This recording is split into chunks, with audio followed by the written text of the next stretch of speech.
Hey everybody, today we're talking about the 80-20 nutrition philosophy for a balanced life. So let's get started here. As always, the information that we present is not in any way medical information, it's not medical advice, and so you should always talk to your doctor or your other physicians if you're planning on making any kind of life change. Especially today, we're really talking in the generalities. So what is an 80-20 philosophy? This can apply to way more than just the nutrition side of life. It can apply to anything that involves discipline and pleasure and relaxation. Basically, it says that in 80% of the time, or 80% of our meals, or 80% of our life, we are more in the healthy habits. We are trying to make choices for our health, choices in vision of being a better us. And then 20% of the time, we're more in the doing what things that make us happy, things that are freedom-based, pleasure-based in our food, especially in our food. So why would we do this? It's because healthy eating is actually really hard. It's really hard to make the right quote-unquote choice all of the time because we have to think long-term. People are not that good at making choices for the future, for something that they can't see immediately. Immediate gratification is something not to discount. And so, not that it's not possible, it's just much harder to think in the long term than it is in the short term. And it can be very dismotivating to know that the choices that you're making today, you won't see results maybe ever, maybe until like 20 years from now. That makes it hard to sustain this kind of change.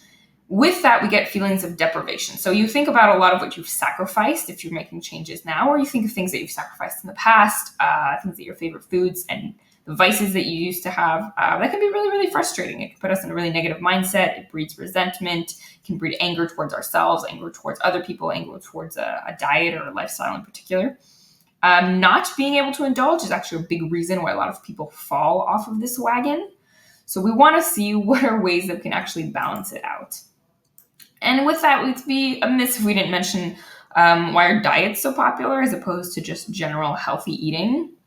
Why I have a job, essentially. Diets are popular because they're temporary. That's a really, really big draw. They work because they're extreme, and they work in the extreme because people can only think in the short term. So it's very easy to convince yourself that you can do anything. You can grit your teeth and muscle your way through and white knuckle anything temporarily. You can deprive yourself for now because you're going to see results in a couple of weeks, and then you can stop doing what you're doing and resume your old ways. Anything temporary, we can convince ourselves is possible. When it comes to it, like I'm going to eat healthy for the rest of my life, diets are not the way to go. Diets are really hard for our brains to comprehend that way.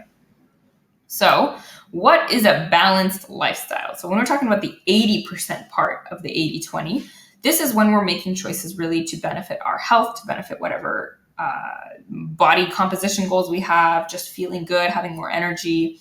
For this, we really want to be looking at the healthy grains, having really good whole grain sources of carbs. We want to make sure we're getting all our fruits and vegetables, especially vegetables, our 7 to 8 portions a day. We want to make sure we get our lean protein. That's really having our low fat animal sources of protein. We're getting our tofu, we're getting our lentils, we're getting our beans, we're getting our eggs, we're getting our dairy, all of those leaner protein sources.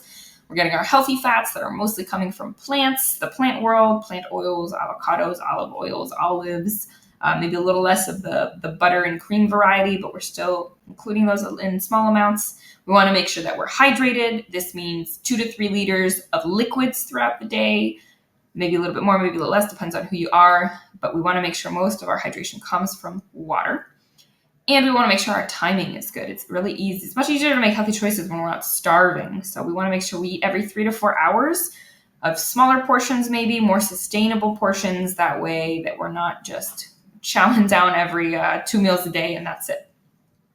That's the balanced stuff. That's you being on track. That's you making healthy choices. What does the other side of it look like? I'll move myself over here. The 20% really emphasizes pleasure, freedom, relaxation, free of constraints, free of guilt, free of judgment. These are really the words we want to avoid here. Guilt, judgment, constraints. I hate the word cheat meal. A lot of diet mentalities involve having a cheat meal or a cheat day. This involves cheat is inevitably followed by guilt. Even if you have permission, you're not really giving yourself permission. Words matter in the way that we phrase and we align our choices.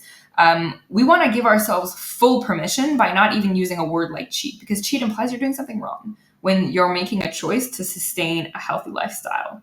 So not cheat, pleasure-based meal, freedom-based meals, relaxation-based meals, happiness-based meals, any of those things that you can use.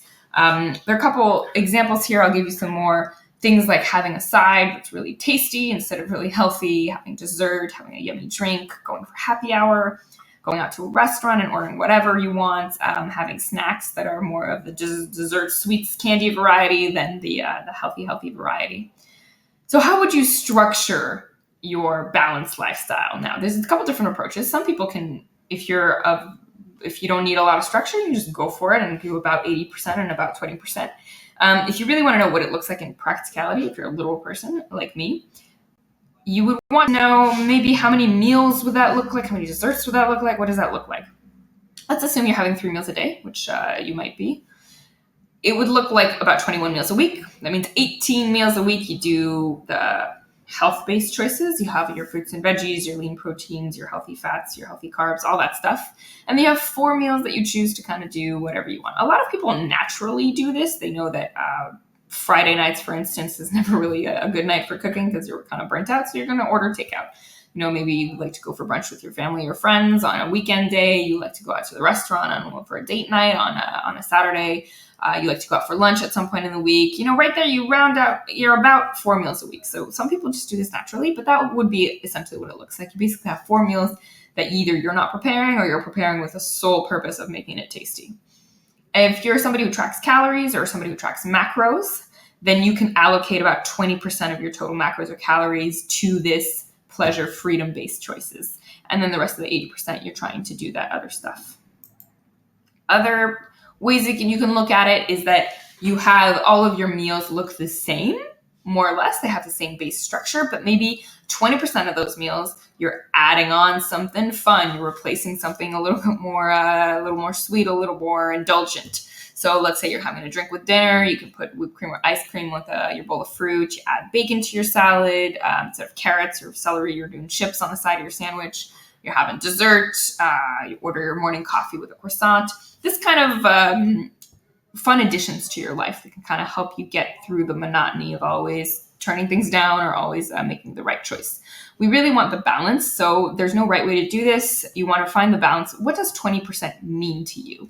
It's a rough percentage, but it gives you an idea of kind of what to look for and how to sustainably structure your healthy eating.